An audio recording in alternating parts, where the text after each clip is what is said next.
Title: My wife picked her childhood best friend over me, and everyone took their side. I always thought trust was the strongest foundation in any relationship. And for the longest time, I truly believed Emily and I had it all figured out. We met in college. She was studying law. I was grinding my way through engineering. We were the couple everyone else envied. Late-night study sessions, cheap coffee dates, laughing at jokes no one else would get. When I proposed to her under that giant oak tree on campus, she cried. Happy tears. She said I was her safe place, the only man she could ever trust with her heart. Looking back now, I realize how cruelly ironic that was, because behind the scenes, there was always someone else, someone I should have seen coming. Ryan, Emily's childhood best friend. They grew up on the same street, learned to ride bikes together, went to the same schools, had dozens of inside jokes I could never understand. At first, I didn't mind Ryan. He seemed harmless, polite, even friendly to me. I told myself it was good Emily had someone else to lean on while I worked long hours. God, how blind I was. When we got married, Ryan was right there in the front row, grinning like he was proud. I shook his hand. I even thanked him for always being there for Emily. If only I knew what was really going on behind that smile. The first cracks appeared after we bought our house. It was subtle at first. Ryan texting Emily at odd hours. Inside jokes whispered when they thought I wasn't listening. Lingering touches that seemed just a second too long. I brought it up once, tried to laugh it off. Hey babe, you sure Ryan's not a little too in love with you? She rolled her eyes. Don't be ridiculous. Ryan's like my brother. You're overthinking. Maybe I was. Maybe I wanted to believe that. Then came the nights she stayed out late. Just grabbing dinner with Ryan. Catching up, she'd say, flashing that perfect smile. And every time, a pit grew heavier in my stomach. But I swallowed my doubts because that's what trust is, right? Believing someone, even when the evidence doesn't add up. Then came the weekend that shattered everything. I was supposed to be on a business trip, a boring 2-day conference 3 states over. Last minute, the event got canceled. I figured I'd surprise Emily. Take her out to dinner, spend a cozy weekend together like we used to. When I pulled into our driveway, Ryan's car was already there. At first, I smiled. Maybe he was dropping something off. Maybe they were just hanging out like old friends. But as I stepped inside, the house was too quiet. Lights dimmed. Shoes kicked off in a messy pile near the living room. My heart pounded against my ribs as I climbed the stairs. And that's when I heard it. Her laughter. Soft, breathless, mixed with his voice. And I knew. Before I even opened that bedroom door, I knew. I stood there for a long time, frozen, listening to the sounds of my wife with another man. A man she called her brother. When I finally found the strength to move, I pushed open the door. They didn't even hear me at first. Two wrapped up in each other. It was only when I said her name, a broken whisper of Emily, that they froze. I'll never forget the look on her face. Shock, then horror, then not even guilt. More like she was inconvenienced that I had caught them. Mark, she stammered, pulling the sheets up over herself. It's not what it looks like. Ryan just sat there, silent, staring at the wall. I laughed. A hollow, broken sound. Not what it looks like? I said, you're in our bed. With him. How else should I take it? Tears welled up in Emily's eyes. She scrambled off the bed, babbling excuses. It just happened, Mark. We didn't mean for this. Please, you have to understand. I turned and walked out. Because in that moment, I realized I didn't care about her excuses. I packed a bag that night, and I left. You won't believe what I did after all of this. I left that night. I didn't look back. I couldn't. My mind was a blur of rage and disbelief, but there was something worse, a deep emptiness that hollowed out everything I thought I knew. I didn't even bother to grab my phone from the table, because at that point, I knew it wouldn't matter. I could already feel it. They'd all choose sides. I knew that for sure. 2 days passed. I stayed with my brother, crashed on his couch, trying to figure out what the hell to do next.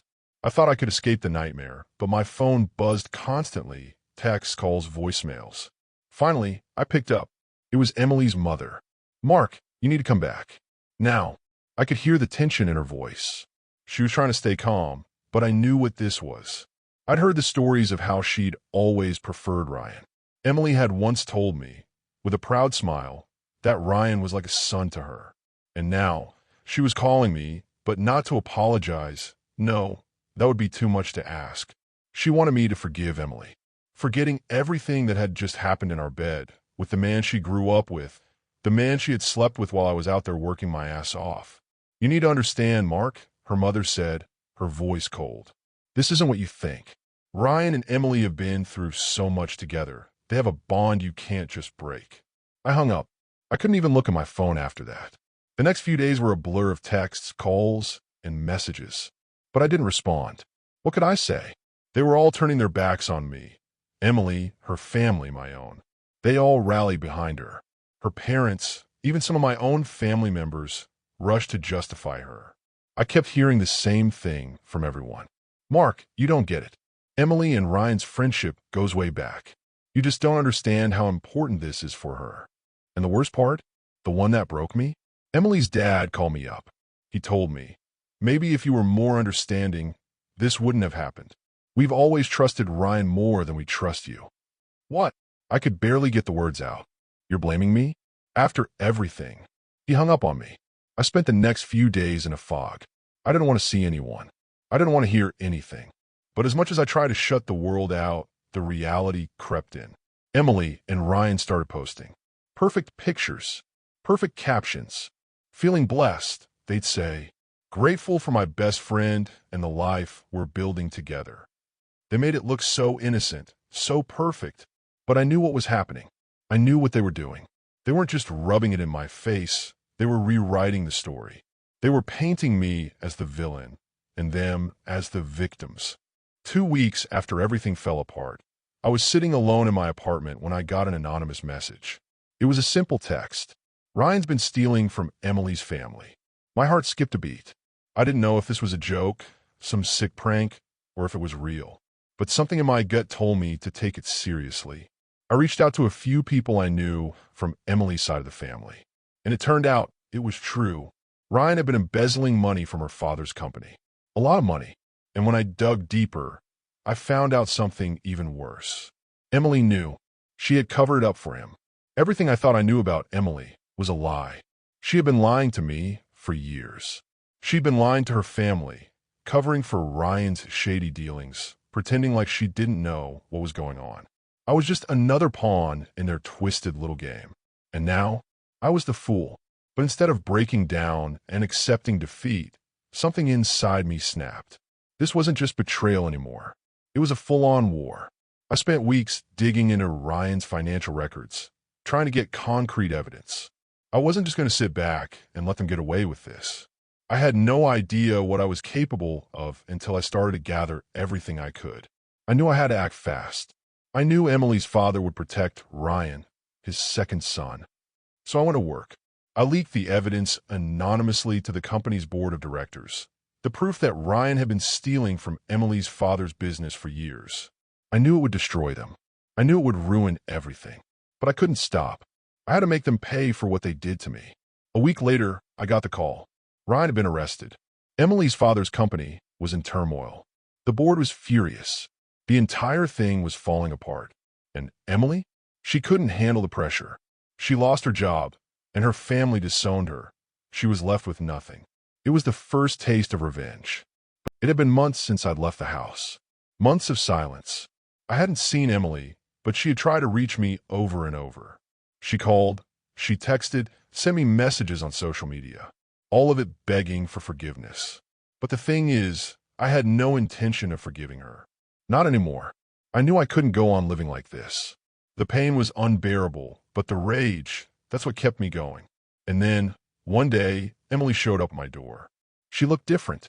Her hair was messier than usual, her eyes hollow and red. She looked broken. I didn't even let her get a word out before I shut the door behind me, walking toward her with purpose.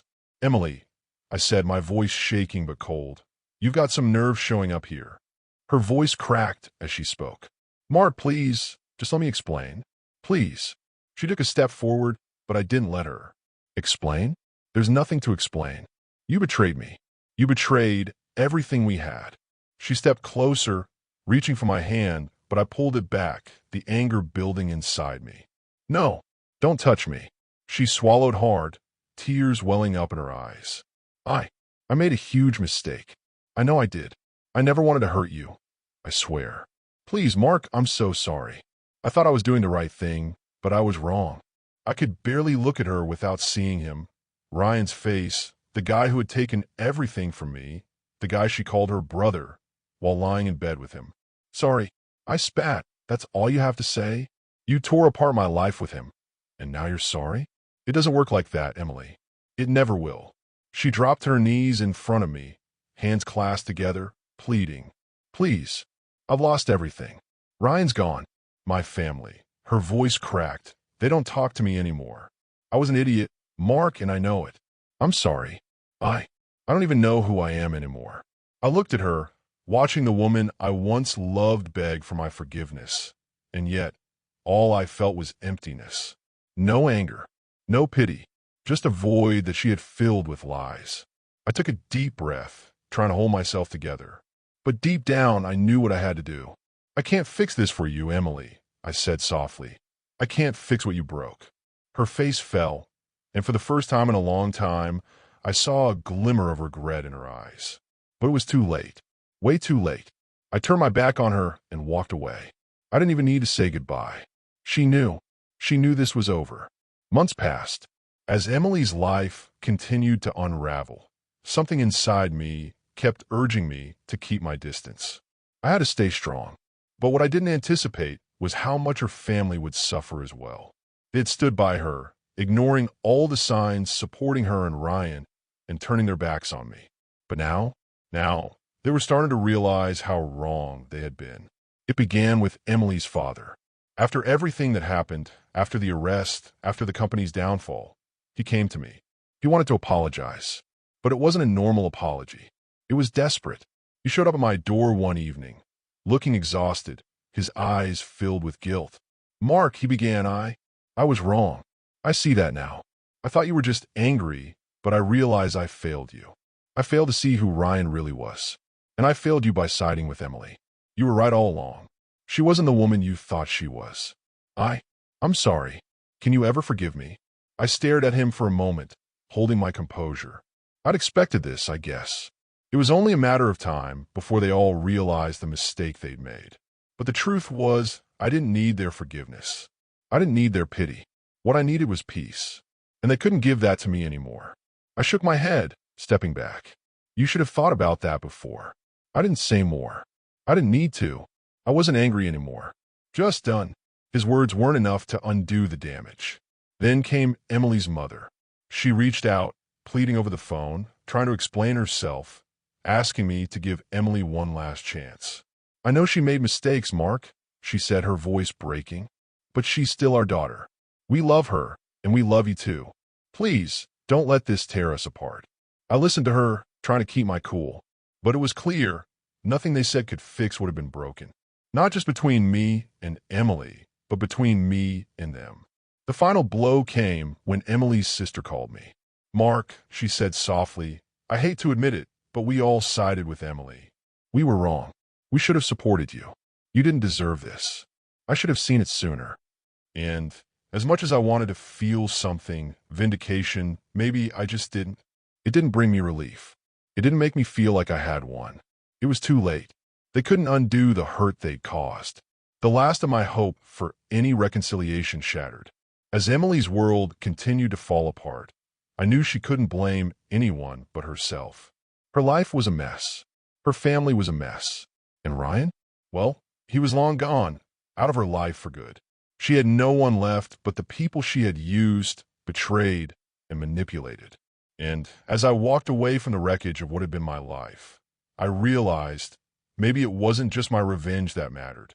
It was the lesson I learned through it all, that in the end, true love and loyalty cannot be bought or borrowed. They have to be earned. And Emily? She learned that lesson the hard way. To be continued. As I walk away from everything, I want to leave you with this. Sometimes in life, we can't fix what's broken. We can't undo the damage done by those we trusted. But we can choose how we move forward. We can choose to let go of the past, learn from it, and grow stronger because of it. And that's exactly what I did. To everyone who's been a part of this journey, thank you. Thank you for sticking with me, for watching, for being a part of this story. You're not just viewers. You're a community that understands the weight of betrayal, of loss, and of strength in the face of it all. If you've ever been betrayed, or if you've ever faced moments where you felt like the world was against you, just know you're not alone. There's always a way out. There's always a new beginning, even after the hardest of endings. And to everyone who's still here, thank you for your time. If you haven't yet, make sure to like, comment, and subscribe. Your support means everything. Keep your heads up, stay strong, and I'll see you in the next one. Until then, take care. Thank you for watching. For more videos like this, please like, subscribe, and tap the notification bell so you'll be updated on my latest stories.